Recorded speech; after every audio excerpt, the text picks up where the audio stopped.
Okay, alright, here we go.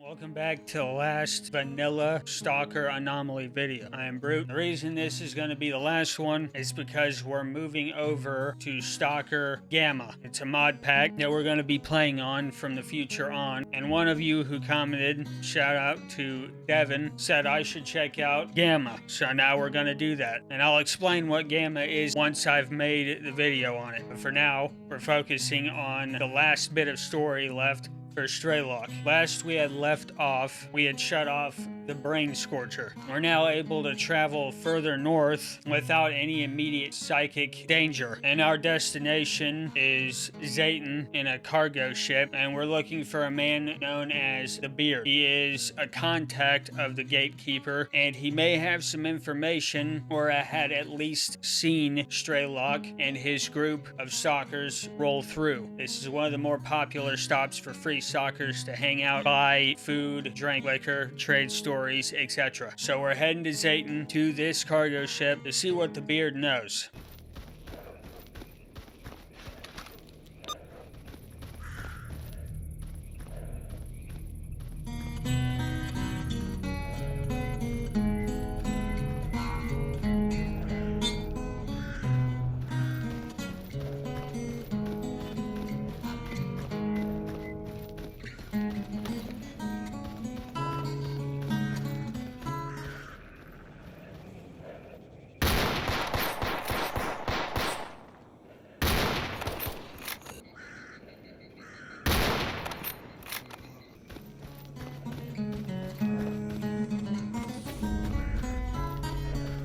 Once we had finally made it to the cargo ship and talked to the Beard, he wondered how we were able to get here, and we told him that we had shut down the Brain Scorcher. Now in his eyes and a few others, we're considered a legend as well, or at least we're becoming a legend. It turns out that Straylock, the legend we're searching for, has recently been there. That we have better news. He also states that Straylock and a couple of stalkers that were traveling with him have been through here again. And lucky enough, it turns out that one of them is still here. The Beard points him out, and we're able to go over. This stalker's name is Rogue, and at first, he wasn't very cooperative, but after hearing that we had shut down the Brain Scorcher and traveled this far to see Straylock, he decided to give us a chance by giving us a mission to prove ourselves and to also help him out, which is to head to the Iron Forest. Underneath it is a covert lab testing a special weapon. So we head that way, and fortunately, it's not heavily guarded.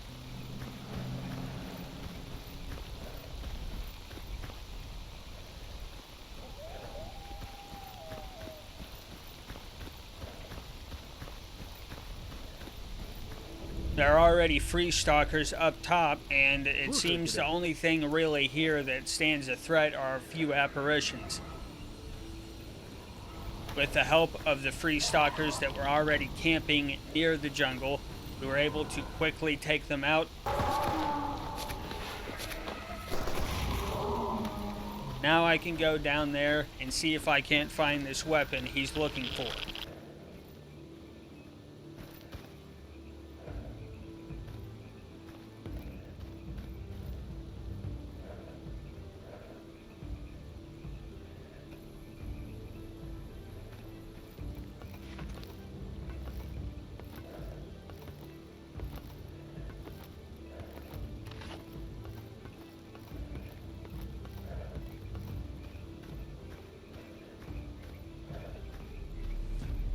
And it seems his information is correct because it's here. And after crawling through some ductwork, I was able to drop down and find an experimental Gauss rifle. I also found out that it was a waste of time and I could have just walked down the stairs, and there was an open door right there. So yeah. Oh my God, bro. That's great. Anyways, it doesn't matter now. We have the Gauss rifle. Let's head back to Rogue and see what he has planned next.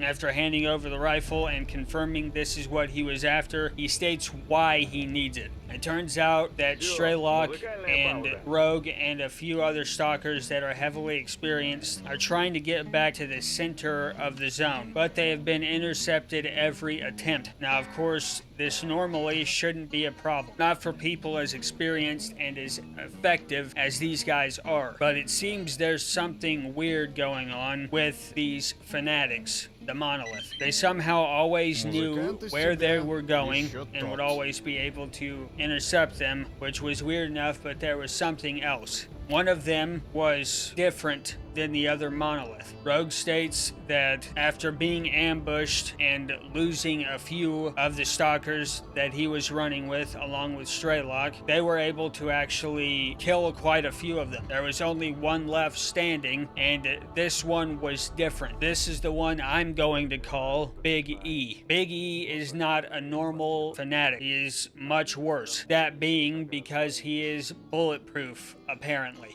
Rogue, Straylock, and everyone else who had been there at that time put mag after mag into this guy, and it did nothing. Straylock even threw a grenade at him, and somehow he was left unfazed. Rogue assumes that it may be some sort of an artifact that's allowing him to survive attacks that no stalker should. But he thinks that this experimental weapon that I just gotten for him might be able to actually drop him and get him out of the way so they can finally move further to the center of the zone. And for the agreement of getting this rifle, he's decided to let me come with him into Pripyat to finally meet the legendary Straylock face to face.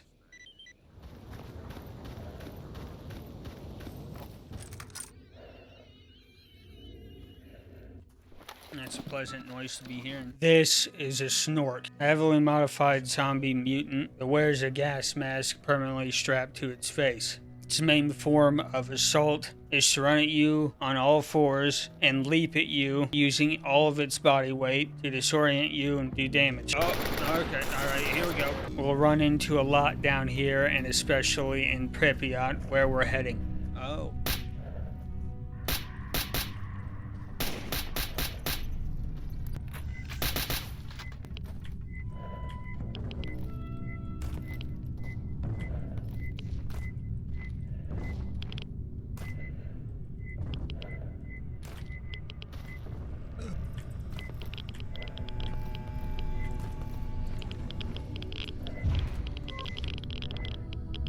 Safe again for now. Oh!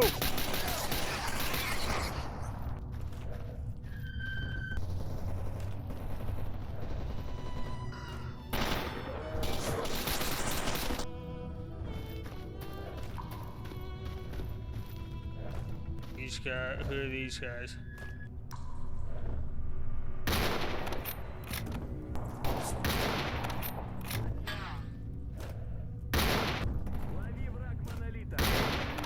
There's point blank there.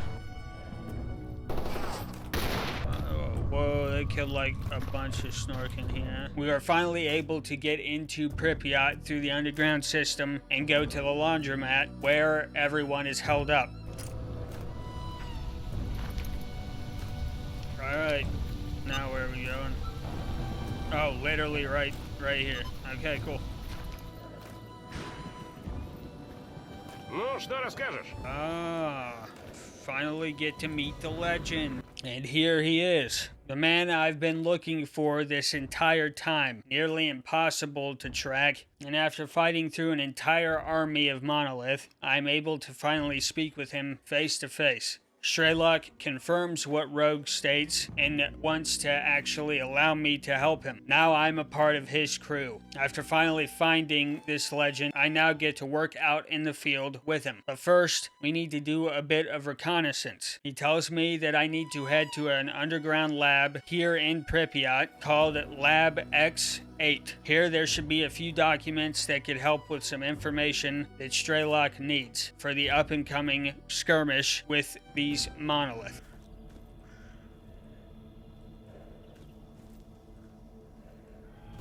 Oh.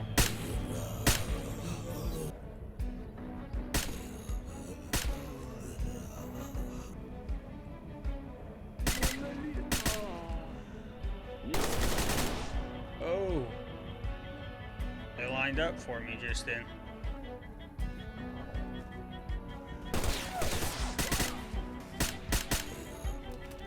Oh! Hey. Okay, it's just his own.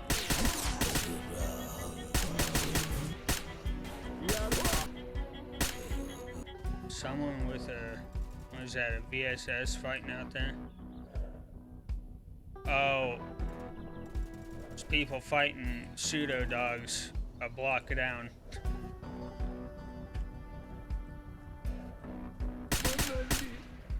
Alright, there's that guy.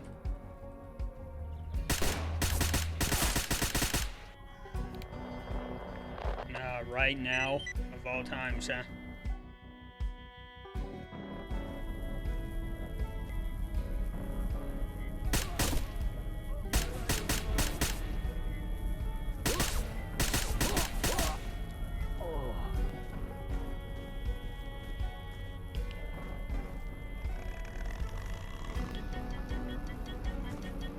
Uh-oh. Oh. This works.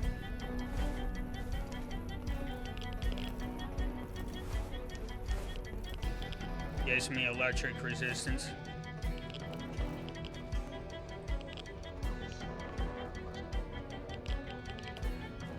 Hello, everyone.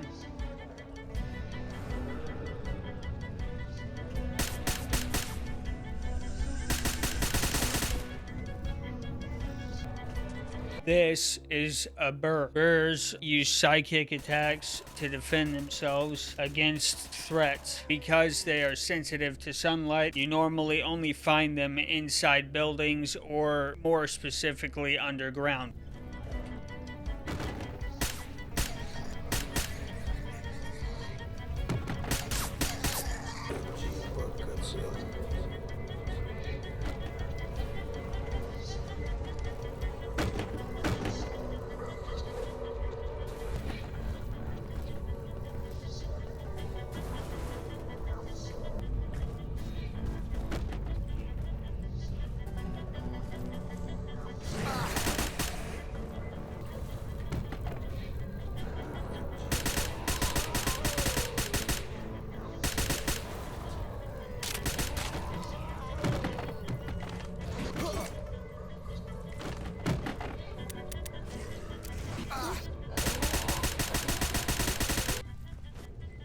This is a controller. Similar to the burr, uses psychic attacks to take out its threats, but it's taller and also can be found above ground.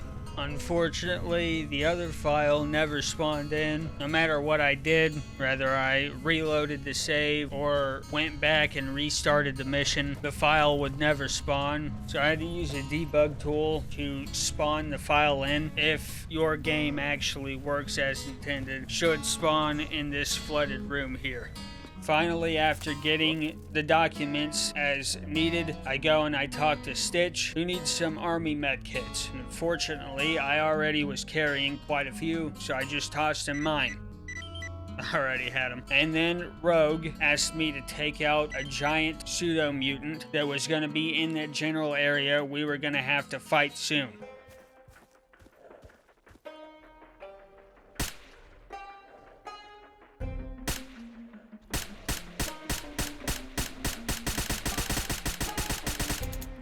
This isn't good. Run!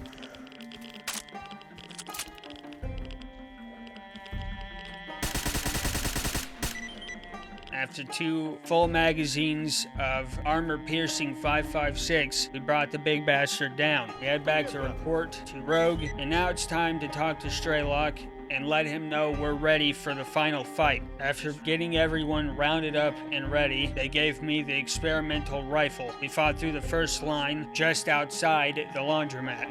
Oh.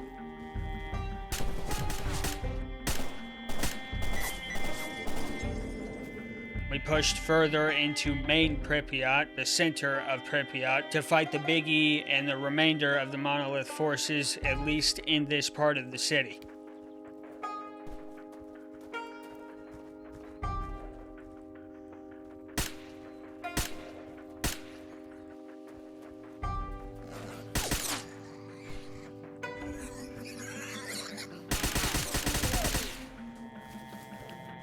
there is.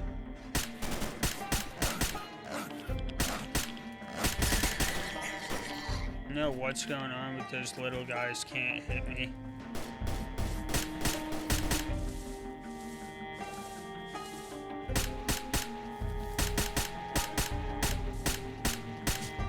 Oh, yeah, hey bud, you're literally standing right in front of me. Wait, what do you mean? That wasn't a free stalker.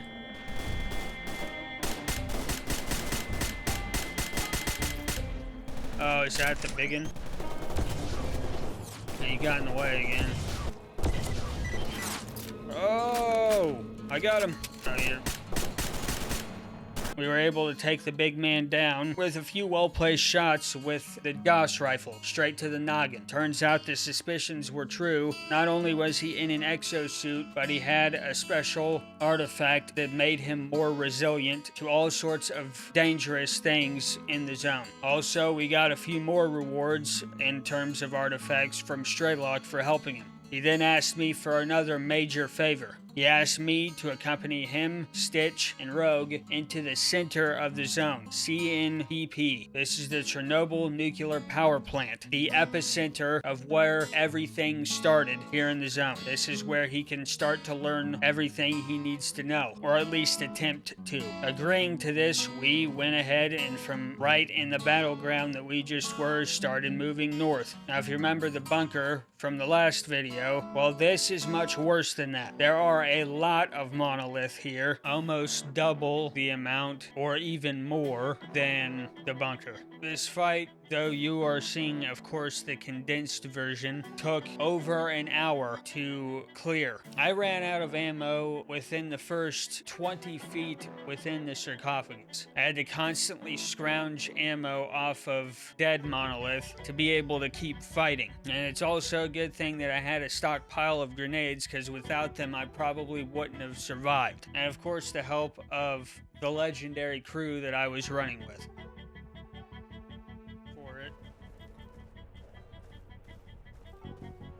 Bad fellow. There's two of them. If I took out the Gauss rifle and made your day just the worst. I didn't hit him. I hit him that time.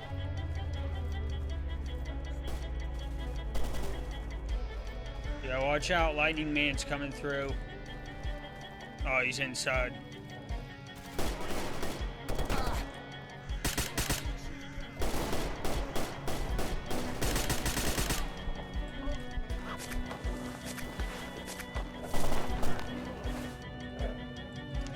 That hurt. He definitely shot me in the face there.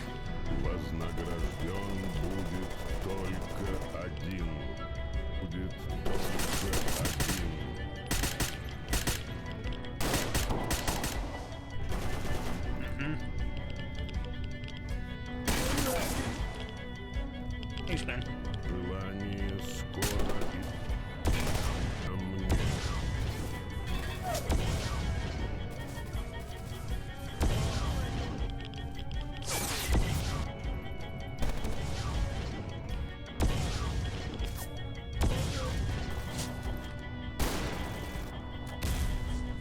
Sherlock just kind of stunted on that fella.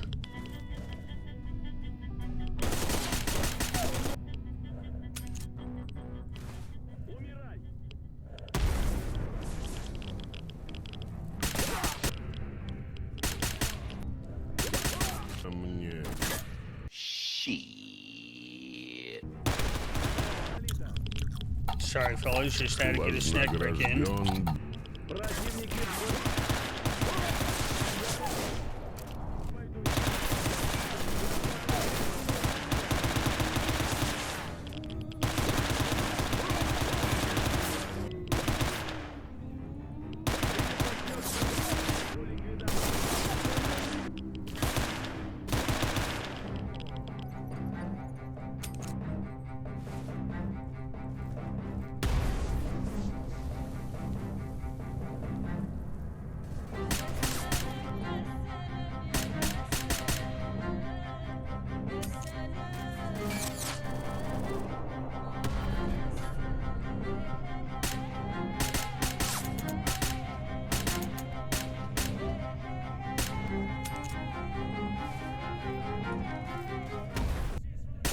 These are monolith projections. They are a defense mechanism of the sea consciousness. You'll learn more about that here soon, but for now, we need to fight them.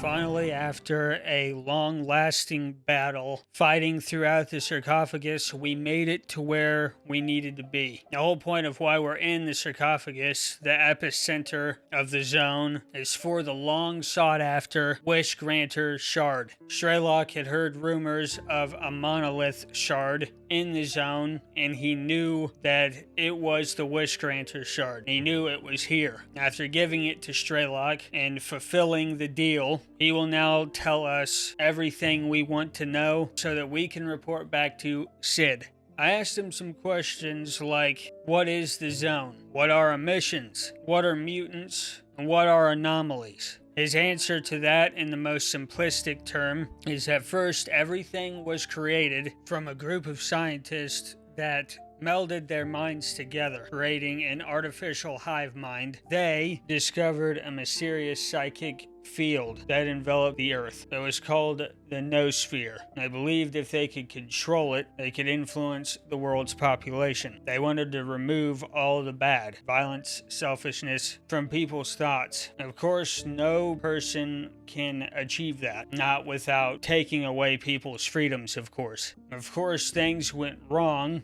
and caused a rift in the Noosphere. And this rift created the first psychic emission. This is what creates the zone we now travel in today. Find out here that Strelok killed these scientists back in 2012. And when he did that, control over emissions were lost. The energy overflowed, causing more frequent and less destructive emissions over the entirety of the zone. Anomalies come from these same rifts, but are more concentrated, and even sometimes creating special artifacts out of thin air. And in terms of what are mutants, simply enough said, some were created from the actual radiation emission. Mutants like the wildcats or dogs or even hogs were more than likely created from radiation. But the rest of the mutants, the more colorful types, were created by man, by scientists. And the reason Strelok wants this shard is because it's not what legends say it is. Though it does actually exist, its properties are lies. The Wish Granter shard was meant to be a trap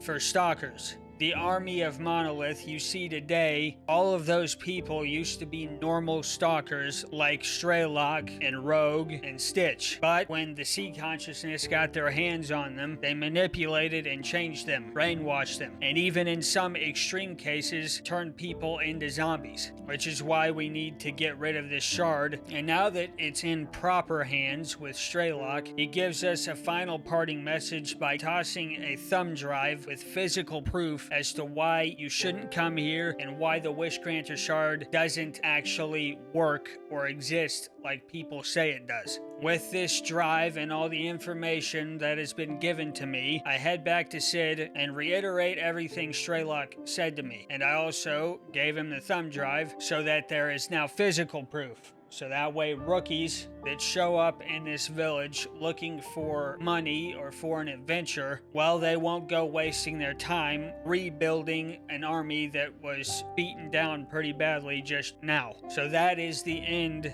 of Strelok's storyline. The next you'll see Stalker will be Gamma. Things will look way different than what they do now, and we will be starting a brand new character so that things are fresh and fair. So If you're looking forward to that, you've been enjoying the Stalker content, and also just want to support the channel, be sure to leave a like, subscribe, hit the notification bell, share this with a friend that may enjoy it. As always, I'll see you in the next one.